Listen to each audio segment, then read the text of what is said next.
Hi, I'm Heather. I might sound like Bongo, but trust me, I'm not. Today we're going to read George's Marvellous Medicine by Roald Dahl.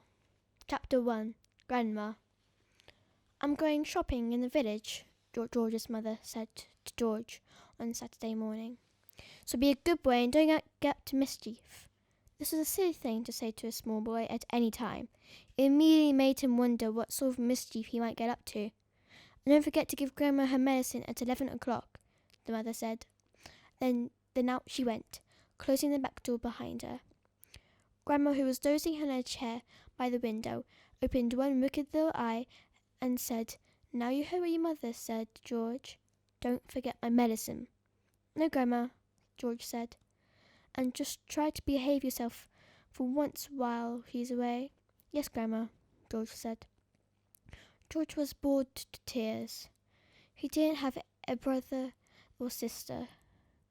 His father was a farmer, and the farm they lived on was miles away from anywhere, so there were never any children to play with.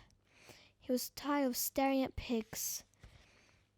And hens and cows and sheep. He was especially tired of having to live in the same house as that grisly old grunion of a grandma. Looking after her all by himself was hardly the most exciting way to spend a Saturday morning. "You can make me a nice cup of tea for a start," Grandma said to George. That'll keep you out of mischief for a few minutes." "Yes, Grandma," George said. George couldn't help disliking Grandma. She was a selfish, grumpy old woman. She was pale brown teeth and a small puckered up mouth, like a dog's bottom. "How much sugar in your tea today, Grandma?" George asked her. "1 spoon," she said, "and no milk." Most grandmothers are lovely, kind, helpful old ladies, but not this one. She spent all day and every day sitting in her chair by the window, and she was always complaining, grousing, grouching, grumbling, gripping about something or other. Never once, even on her best days, had she smiled at George and said, "Well, how are you this morning, George?" Or, "Why don't you and I have a game of snakes and ladders?" Or, "How was school today?" She didn't seem to care about other people, only about she didn't seem to care about other people, only about herself. She was a miserable old grouch. George went into the kitchen and made Grandma a cup of tea with a tea bag. He put 1 spoon of sugar in it and no milk. He stirred the sugar well and carried the cup into the living room. Grandma sipped the tea. "It's not sweet enough," she said. "Put more sugar in." George took the cup back to the kitchen and added another spoonful of sugar. He stirred again and carried it carefully into Grandma. "Where's the saucer?" she said. "I won't have a cup without a saucer." George fetched her a saucer. "I'll have a teaspoon, if you please." "I've stirred it for you, Grandma. I stirred it well." "I'll stir my own tea, thank you very much," she said. "Fetch me a teaspoon." George fetched her a teaspoon. When George's mother or father were home, Grandma never ordered George about like this. It was only when she had him on her own that she began treating him badly. "You know what's the matter with you?" the old woman said, staring at George with the rim of a teapot with those bright, wicked little eyes. "You're growing up too fast. Boys who grow too fast become stupid and lazy." "But I can't help it if I'm growing fast, Grandma," George said. "Of course you can," she snapped. "Growing's a nasty, childish habit."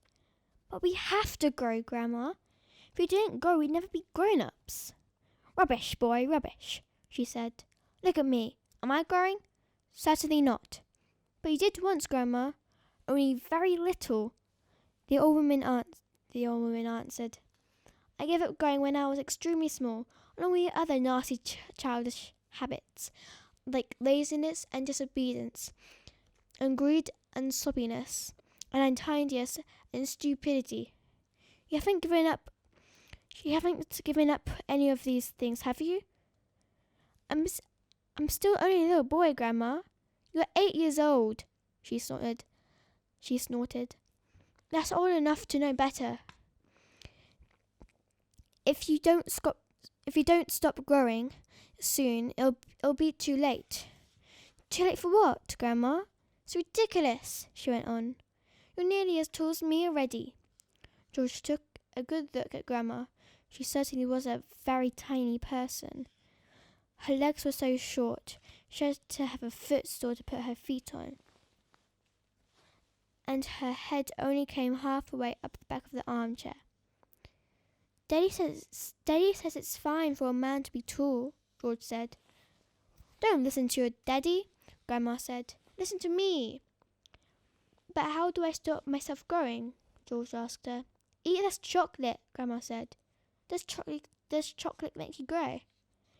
It makes you grow the wrong way, she snapped. Up instead of down. Grandma sipped some tea but never took her eyes from the little boy who stood before her. Never grow up, she said. Always down. Yes, Grandma. And stop eating chocolate. Eat cabbage instead. Cabbage? Oh no, I don't like cabbage, George said.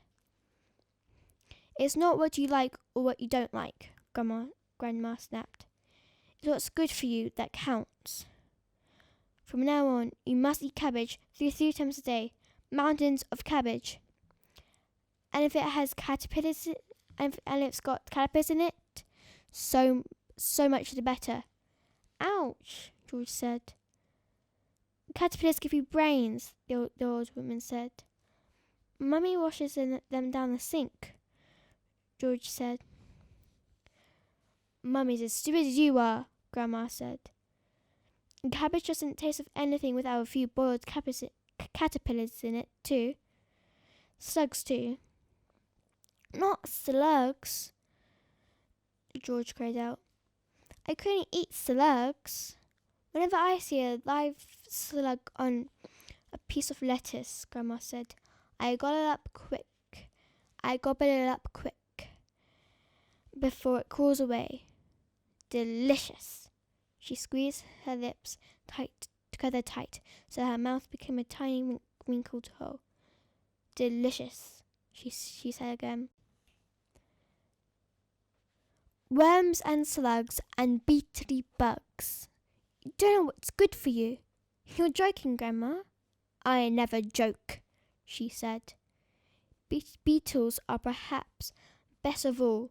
They go crunch. Grandma, that's beastly.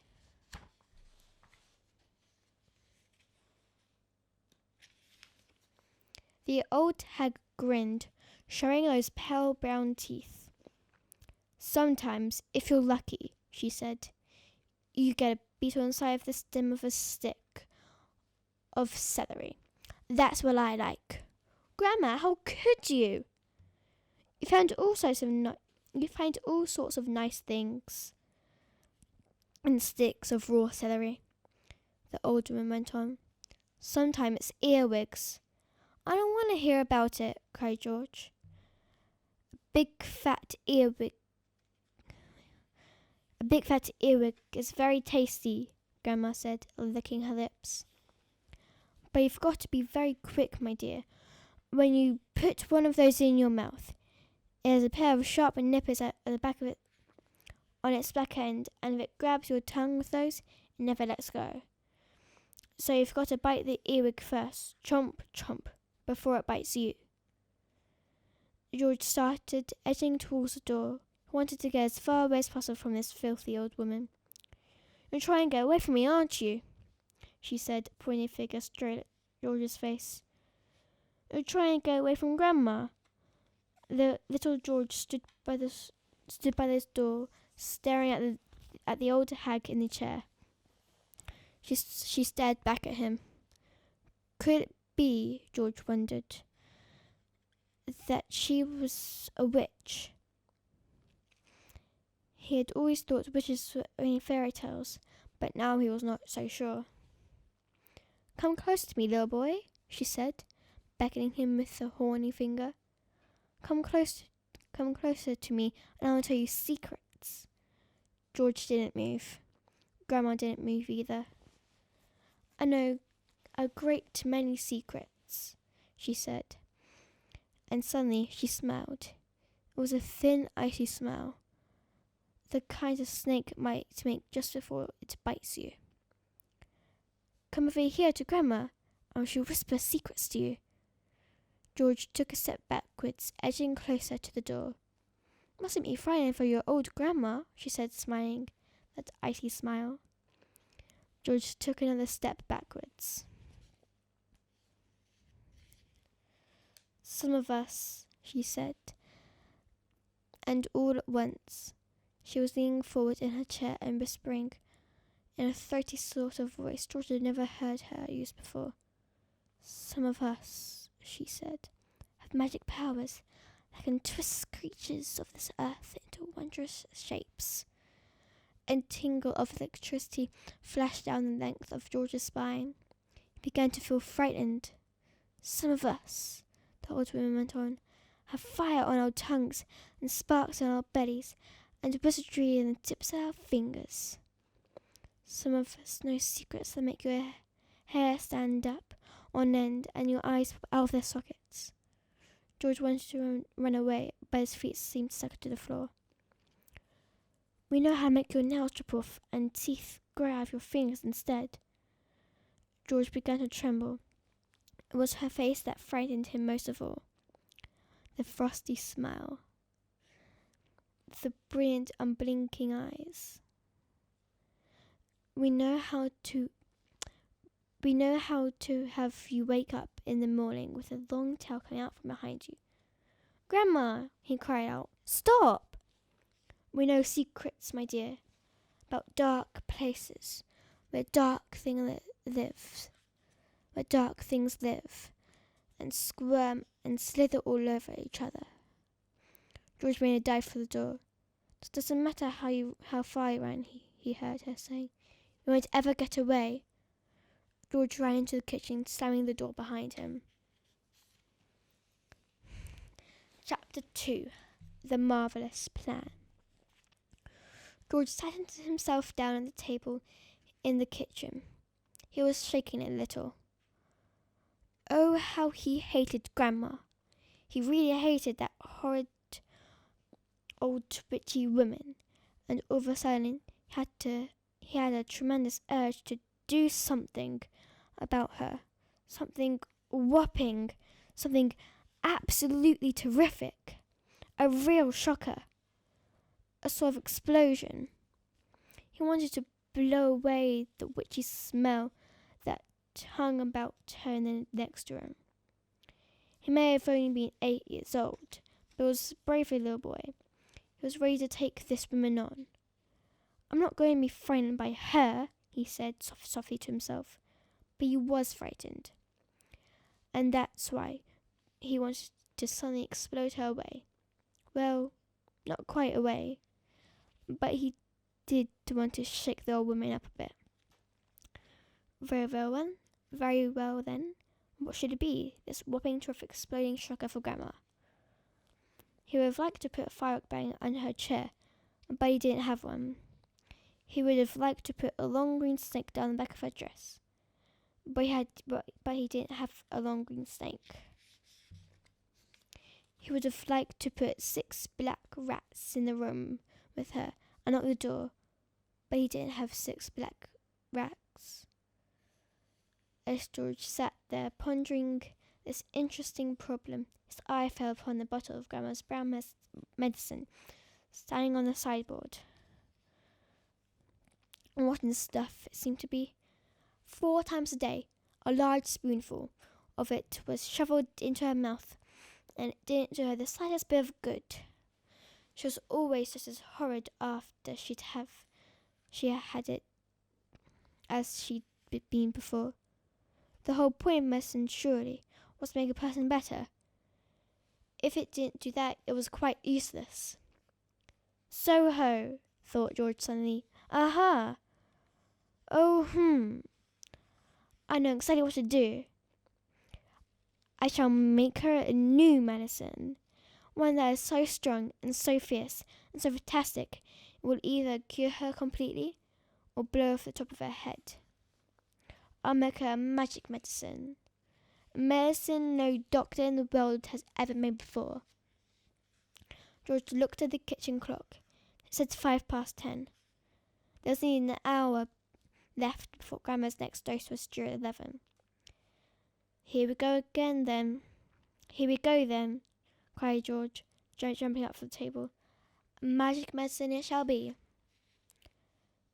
So give me a bug and a jumping flea, give me 2 snails and a lizard 3, and a slimy squiggler from the sea, and the poisonous sting of a bumblebee, and the juice from the fruit of the jujube tree, and the powdered bone of a wombat's knee, and 100 other things as well, each with a rather nasty smell.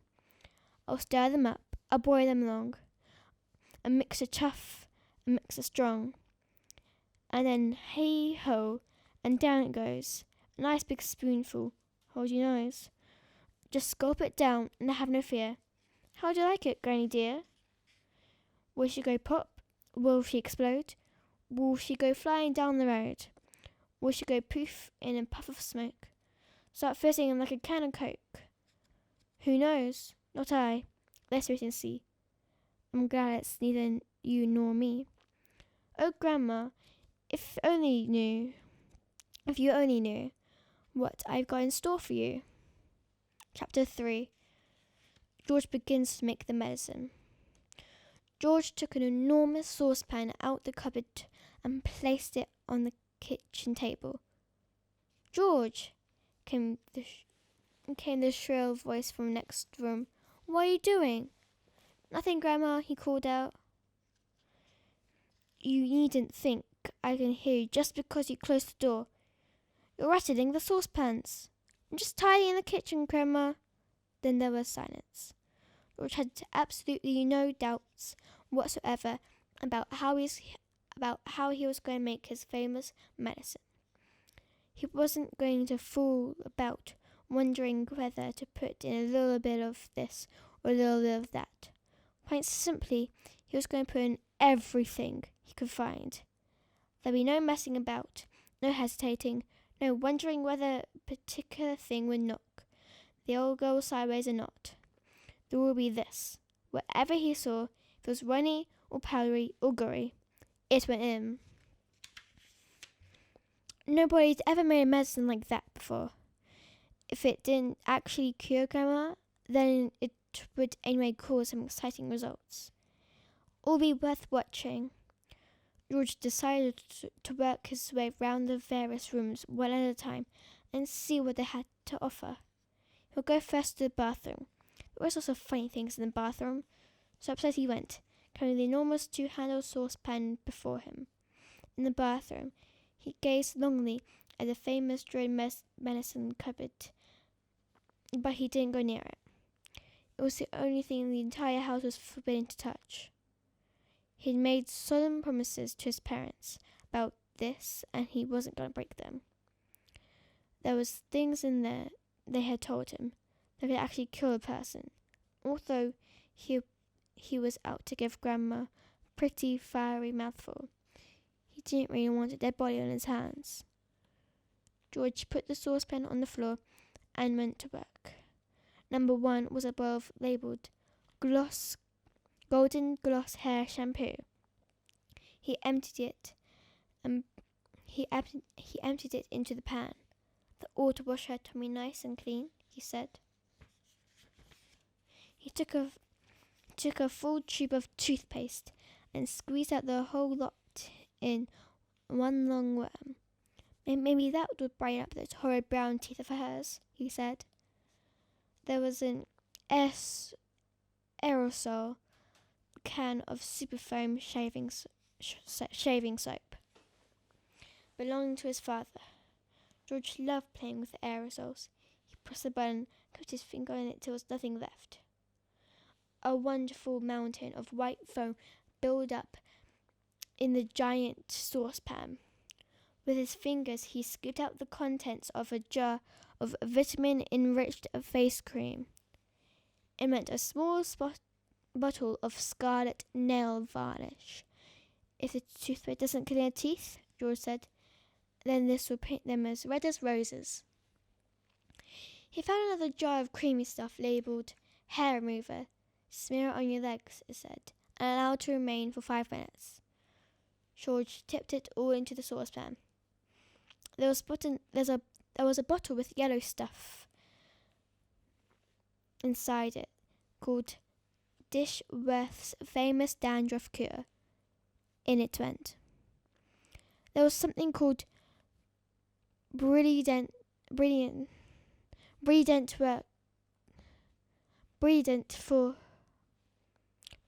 for cleaning false teeth. There was a white powder, and that went too. He found another aerosol can. There were more plonking deodorant spray, guaranteed, it said, to keep away the unpleasant body smells for a whole day. She could use plenty of that, George said as he sprayed the entire canful into the saucepan. Liquid paraffin, the next one was called. It was a big bottle. He hadn't had the faintest idea what it did to you, but he poured it in anyway.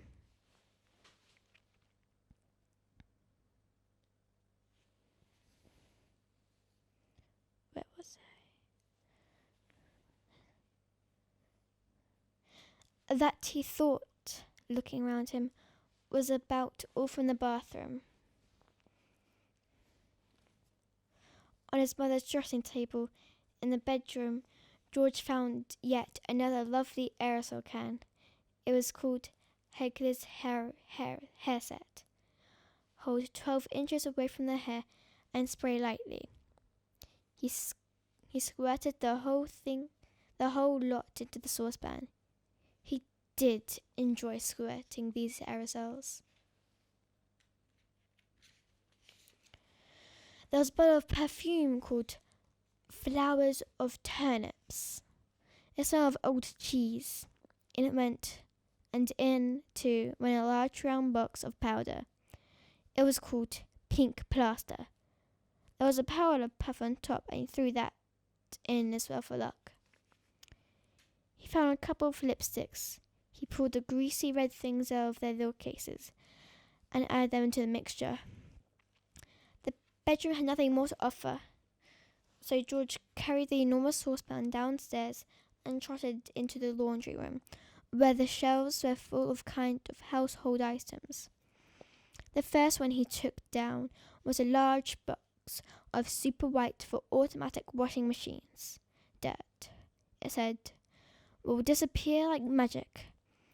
George didn't know whether Grandma was automatic or not, but she's certainly a dirty old woman, so she better have it all, he said, tipping in the whole box full.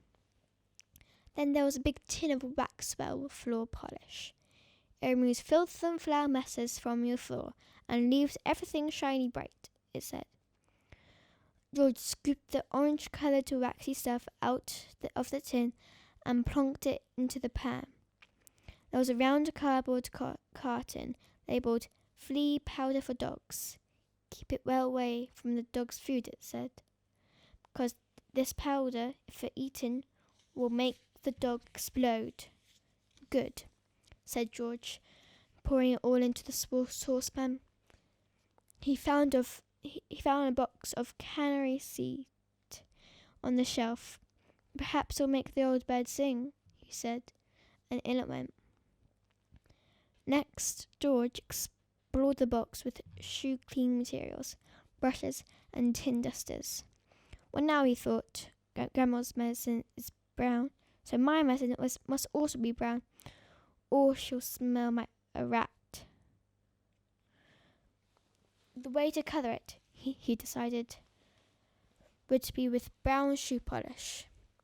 The large tin he chose was labelled Dark Tan.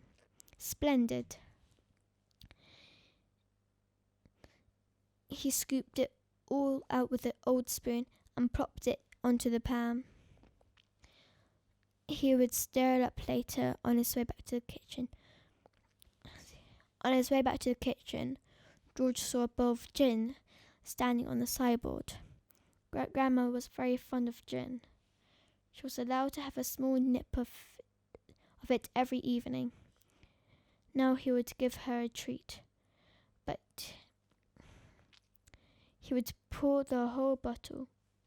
He did. Back in the kitchen, George put the huge saucepan on the table and went over to the cupboard that served as a larder. The shelves were bulging with bottles and jars of every sort.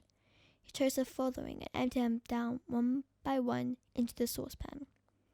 A tin of curry powder, a tin of mustard powder, a bottle of extra hot chili sauce, a tin of black peppercorns, a bottle of horseradish sauce. That should do it. George, there, he said aloud. That should do it. George, came the screechy voice from next room. Who are you talking to in there? What are you up to? Nothing, Grandma, absolutely nothing, he called back. Is it time for my medicine yet? No, Grandma, not for about half an hour. Well, just see you don't forget. I won't, Grandma, George answers. I promise, I won't.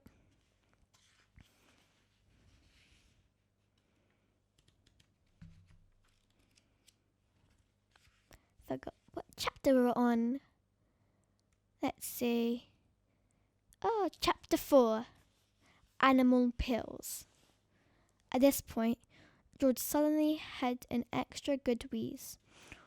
Although the medicine cupboard in the house was forbidden ground, what about the medicines his father kept on the shelf in the shed next to the hen house? The animal medicines? What about those? Nobody had ever told him he mustn't touch them. Let's face it, George said to himself, hairspray and shaving cream and shoe polish are all very well, and they would no doubt cause some splendid explosions inside the old geezer. But what the magic mixture now needs is a touch of the real stuff, real pills and real tonics, just to give it a punch and muscle. George picked up the heavy 3/4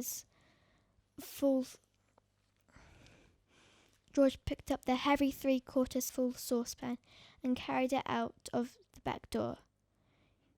He crossed the farmyard and headed straight for the shed alongside the hen house.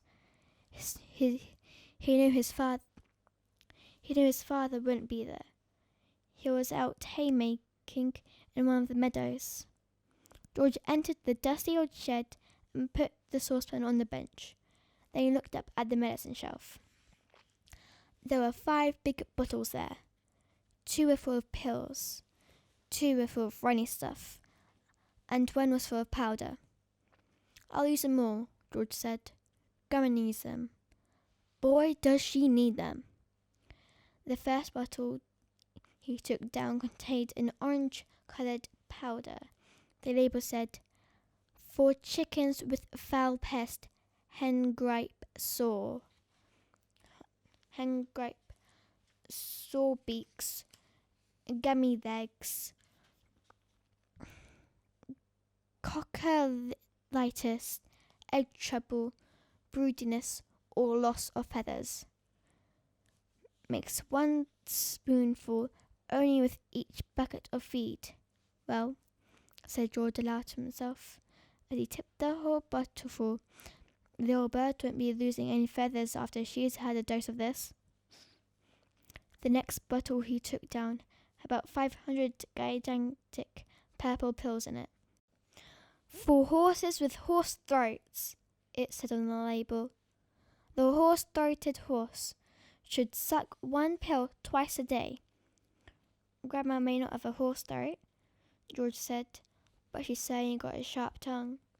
Maybe they will cure that instead. Into the saucepan went the 500 gigantic purple pills. Then there was a bottle of thick yellowish liquid. For cows, bulls, and bullocks, the label said. Will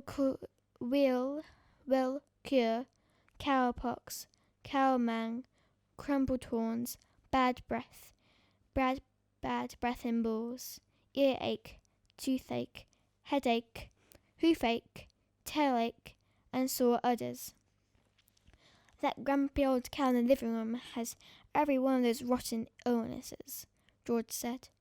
She'll need it all. With a slop and a gurgle, the yellow liquid splashed into the now nearly full saucepan. The next bottle contained a brilliant red liquid sheep dip, it said on the label, for sheep with sheep rot, and for getting rid of ticks and fleas. Mix 1 spoonful in 1 gallon of water and slosh it over the sheep. Caution: do not make the mixture any stronger, or this wool will fall out and the animal will be naked. By gum, said George, how I'd love to walk in and slosh it all over Grandma and watch the ticks and fleas go jumping off her. But I can't. I mustn't. So I shall have to drink it instead. He poured the bright red medicine into the saucepan.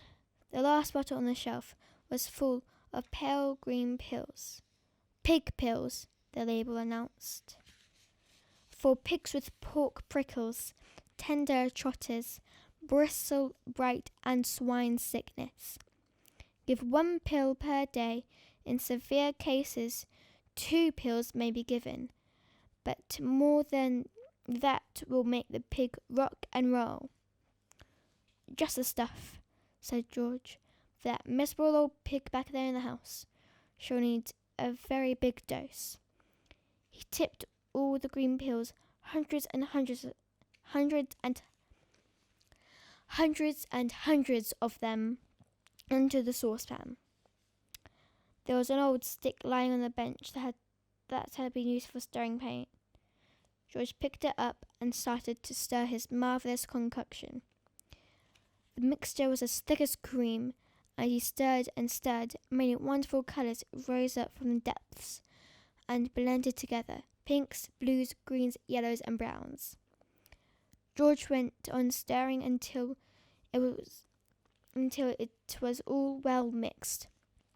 But even so there were still hundreds of pills lying on the bottom that hadn't melted.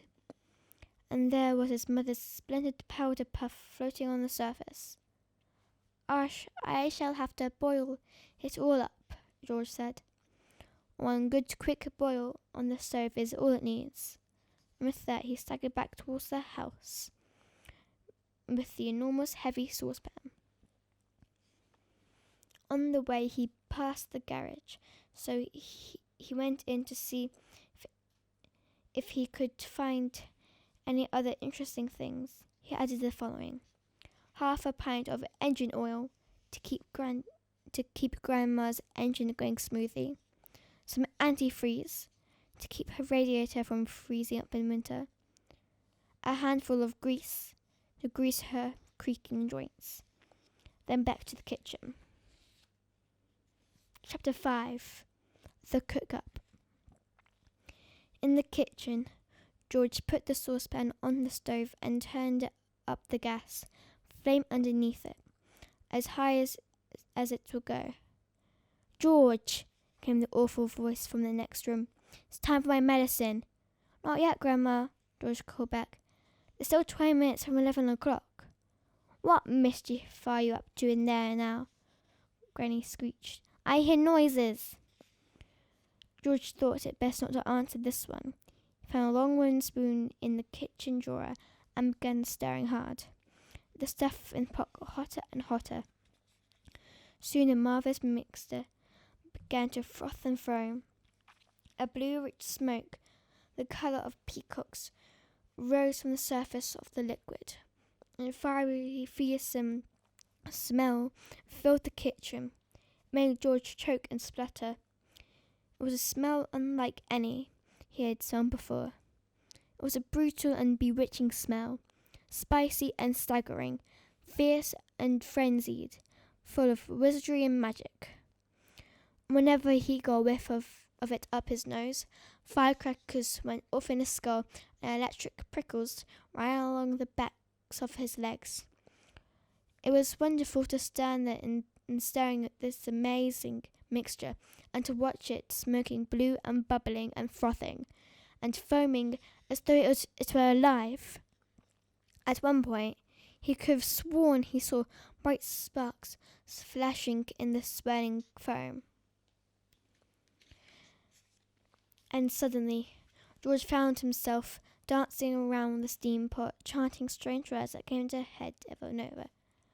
Fiery broth and rich as brew, a foamy froth and rich as blue, fume and spume and spoondrift spray, fizzle, swizzle, shout, hooray! Watch it sloshing,